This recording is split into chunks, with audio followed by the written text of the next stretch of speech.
Bapak, Ibu, saudara-saudariku yang terkasih di dalam Tuhan. Selamat pagi, selamat datang ke acara renungan kita. Minggu ketiga masa Prapaskah memberikan bacaan-bacaan yang amat indah. Bacaan pertama berkisah tentang sumur. Sumur, tentang sumber air, tentang mata air di Meriba, Masa, tempat di mana orang Israel bersungut, tempat di mana mereka setelah sekian lamanya berjalan bersama Musa, bersama dengan Tuhan, mengalami begitu banyak tantangan dalam hidup di satu sisi, tetapi juga mengalami penyertaan Tuhan. Tetapi ketika mereka tiba pada Meriba dan Masa, mereka kehausan. Airnya pahit dan tidak enak. Dan mereka bersungut. Mereka meragukan kerahiman dan belas kasih Allah. Itu yang membuat Tuhan marah kepada mereka.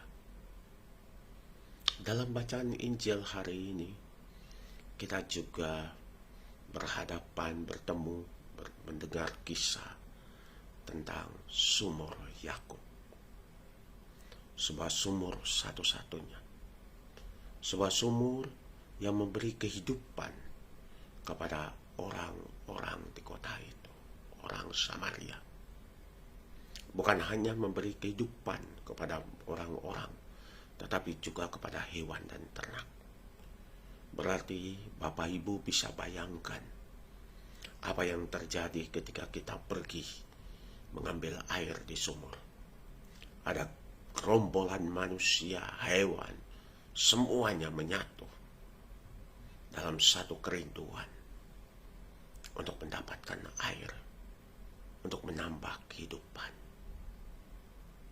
Air yang memberikan semangat, air yang memberikan arti kehidupan. Dan menarik, pada tengah hari, pada pukul 12, seorang perempuan Samaria datang ke sumur itu. Dia ingin juga menimba air itu untuk memberikan kepadanya kekuatan, kelegaan, sedikit istirahat dalam hidupnya. Dia capek. Sudah 5 laki-laki dalam hidupnya, tetapi hatinya tidak pernah tenang, damai. Hatinya selalu ingin lebih dan lebih lagi. Hatinya selalu haus. Tapi justru di sumur itulah ada seorang laki-laki yang berbeda dengan laki-laki yang dia temui dalam hidupnya. Laki-laki yang hanya memakai dia untuk sejenak, kemudian meninggalkan dia. Kehausan dan kehausan lagi.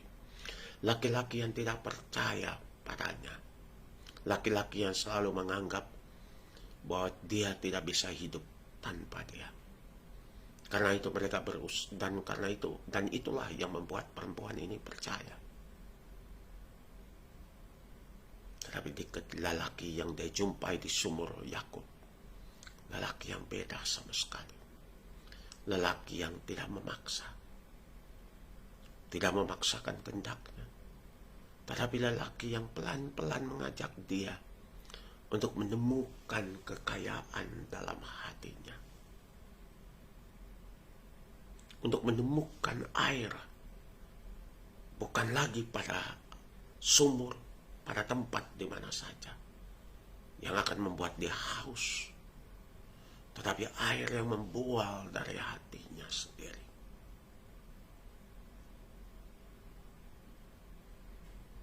Dan ketika Yesus berbicara tentang air itu, dia bingung. Dia bilang, bagaimana mungkin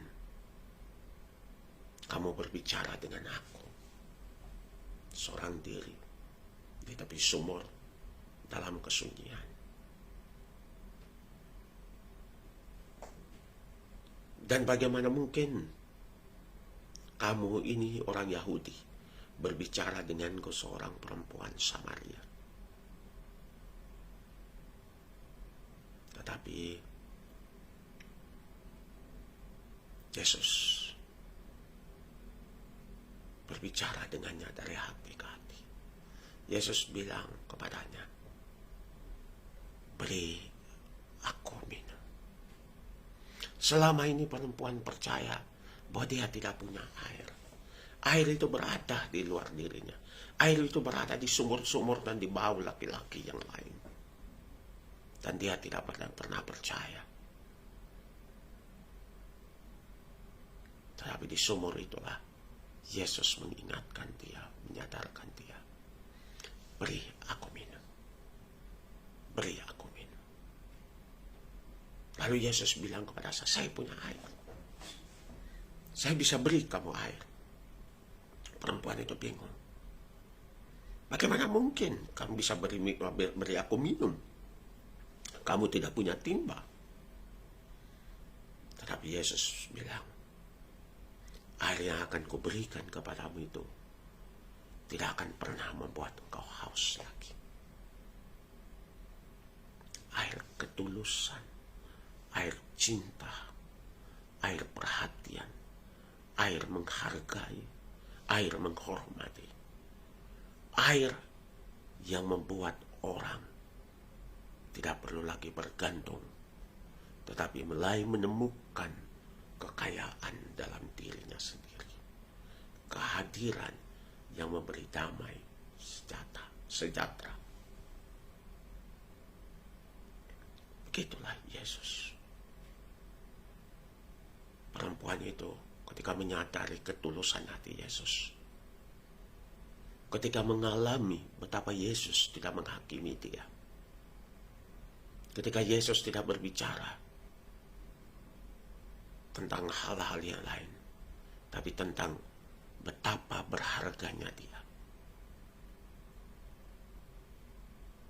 Lalu air sumur Yakub bukan lagi menjadi air di mana dia merasa minder, dia merasa malu, dia merasa tidak berharga. Air yang membuat dia malu dengan keadaan dirinya. Karena setiap kali dia datang ke sumur itu, begitu banyak mata-mata yang menatap dia, yang menghujam dia, yang menghakimi dia, yang membuat dia tidak berani datang ke sumur itu ketika ada banyak orang. Dia hanya bisa datang ke sumur itu ketika dia sendirian. Di tengah matahari yang terik, dia bisa datang. Karena dia tidak mau berjumpa dengan seseorang. Karena dia merasa enough is enough. I'm fed up with all the things that people have said about me. I don't want to know and don't want to mingle with them anymore. I want to be alone and let me be alone. Tapi justru di sumur itu dia hadir. Dan itulah kabar gembira. Dan itulah kegembiraan kita yang harus kita rayakan di minggu ketiga masa Prapaskah ini. Kegembiraan bahwa Tuhan tidak pernah menghakimi kita. Bahwa Tuhan selalu memberi kita kesempatan. Bahwa Tuhan selalu percaya kepada kita.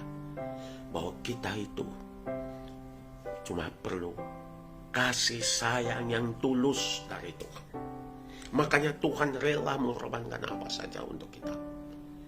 Karena dia percaya kita bisa jadi anak baik. Asal diberi kesempatan. Makanya pakailah minggu masa Prapaskah ketiga ini sebagai masa pembenahan diri. Di gereja-gereja di mana-mana sudah mulai ada pengakuan dosa. Pakailah saat-saat itu untuk membenahi diri, untuk mengatur dirimu supaya menjadi semakin bertumbuh menjadi anak kekasih Allah. Jawablah cinta Tuhan itu dengan berubah menjadi lebih baik. Dan kalau perlu tinggalkan kendimu itu di sumur yang membuatmu lapar, yang membuatmu haus, yang membuatmu tidak puas dan penuh dengan yang membuatmu selalu bersungut dan tidak percaya diri. Tinggalkan itu di kaki Tuhan dan terimalah air kehidupan dari Tuhan dalam berkat pengampunan, karena engkau dan aku sama-sama anak Abraham, anak-anak yang diberkati Tuhan.